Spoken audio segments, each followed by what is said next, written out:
आज हम बात करने वाले हैं एक ऐसी ऑनलाइन प्रॉब्लम के बारे में जिससे कई लोग परेशान होते हैं, और वो है नकली टेक सपोर्ट पॉपअप्स। हमारा मकसद यहाँ किसी को डराना बिल्कुल नहीं है, बल्कि सिर्फ जानकारी देना है, ताकि सब लोग शांत और सुरक्षित रह सके। जरा सोचिए, आप आराम से इंटरनेट पर कुछ जरूरी काम कर रहे हैं और तभी अचानक से स्क्रीन पर एक ऐसा मैसेज फ्लैश होता है। इसे देखकर थोड़ी घबराहट होना बिल्कुल नेचुरल है। और बस स्कैम करने वाले इसी घबराहट का फायदा उठाना चाहते हैं। यही उनकी, कह सकते हैं, पहली चाल होती है। तो सबसे पहली और सबसे जरूरी बात, ये वार्निंग्स पूरी तरह से फेक हैं, नकली। ये माइक्रोसॉफ्ट, एप्पल या किसी भी जानी मानी कंपनी की तरफ से नहीं आती। इन्हें बस एक ही मकसद से बनाया जाता है कि इंसान डर जाए और जल्दी में कोई गलत कदम उठा ले। तो चलिए अब देखते हैं कि ये पूरा स्कैम आखिर काम कैसे करता है। अगर हम इसके स्टेप्स को समझ लेना तो इसका डर अपने आप ही काफी कम हो जाएगा। ये स्कैम आमतौर पर 4 सिंपल से स्टेप्स में होता है। पहला, एक डरावना सा पॉपअप स्क्रीन पर आता है जिसमें लिखा होता है कि कंप्यूटर में कोई बड़ी प्रॉब्लम है। दूसरा, लोग घबराकर उस पर दिए गए नंबर पर कॉल कर देते हैं। तीसरा, फिर कॉल पर जो स्कैमर होता है वो कंप्यूटर का रिमोट एक्सेस मांगता है। और चौथा और आखिरी स्टेप, वो एक ऐसी प्रॉब्लम को ठीक करने के लिए पैसे मांगते हैं जो सच में कभी थी ही नहीं।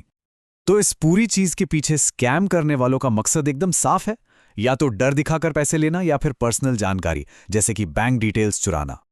अच्छा, अब इस धोखे को असली जैसा दिखाने के लिए ये लोग कुछ ट्रिक्स इस्तेमाल करते हैं, जैसे कि जोर जोर से बीपिंग साउंड आना शुरू हो जाती है। वो माइक्रोसॉफ्ट या एप्पल जैसे बड़े ब्रांड्स के लोगों का इस्तेमाल करते हैं, और फिर वो एनीडेस्क या टीम व्यूअर जैसे ऐप्स इंस्टॉल करने को कहते हैं।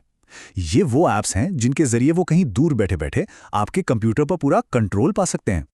एक रियल केस की बात करें तो एक इंसान ने ऐसा ही एक पॉपअप देखकर स्कैम करने वालों को 15,000 रुपए दे दिए, और बाद में उन्हें पता चला कि उनके कंप्यूटर में तो कोई वायरस था ही नहीं। इससे आप समझ सकते हैं कि यह धोखा कितना महंगा पड़ सकता है। तो अब जब हमने प्रॉब्लम को समझ लिया है तो चलिए सबसे इंपॉर्टेंट हिस्से पर चलते हैं कि खुद को सेफ कैसे रखा जाए। और विश्वास कीजिए, इसके स्टेप्स बहुत ही आसान और इफेक्टिव हैं। ये एक बात हमेशा याद रखने वाली है, और ये सबसे जरूरी है। माइक्रोसॉफ्ट, एप्पल या कोई भी असली टेक कंपनी आपको कभी भी पॉपअप के जरिए किसी फोन नंबर पर कॉल करने के लिए नहीं कहेगी, कभी नहीं। तो सवाल ये उठता है कि अगर किसी की स्क्रीन पर ऐसा पॉपअप आ जाए तो करना क्या चाहिए। सबसे पहला काम, शांत रहना है, घबराना बिल्कुल नहीं है। सिर्फ उस ब्राउज़र टैब को बंद कर दीजिए, बस। दूसरा, और ये बहुत जरूरी है, उस पॉपअप में जो भी नंबर दिख रहा है उस पर कॉल मत कीजिए, क्योंकि वो नंबर सीधा स्कैम करने वालों तक जाता है।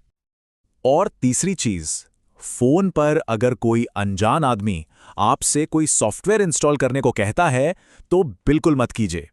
ऐसा करना मतलब अपने कंप्यूटर या फोन का पूरा कंट्रोल उनके हाथ में दे देना। ऑनलाइन सेफ्टी का बस एक ही मूल मंत्र है, हमेशा रुकें, सोचें और फिर वेरीफाई करें। जल्दबाजी में लिया गया फैसला अक्सर गलत होता है। चलिए अब आखिर में एक जरूरी और हौसला देने वाली बात समझते हैं, ताकि हम टेक्नोलॉजी को बिना डरे इस्तेमाल कर सके। एक बात हमेशा याद रखें, ज्यादातर केसेस में आपका कंप्यूटर सेफ होता है। असली खतरा वो वायरस नहीं है, असली खतरा तो वो नकली पॉपअप है। वही एक चाल है, एक धोखा। तो हमारा मकसद टेक्नोलॉजी से डरना नहीं होना चाहिए, बल्कि उसके बारे में जानकार और सतर्क रहना है। जागरूकता ही सबसे बड़ा बचाव है। अगर आप अलर्ट हैं तो आप सेफ हैं। ये जानकारी अपने परिवार और दोस्तों के साथ जरूर शेयर करें। सुरक्षित रहिए और जागरूक रहिए।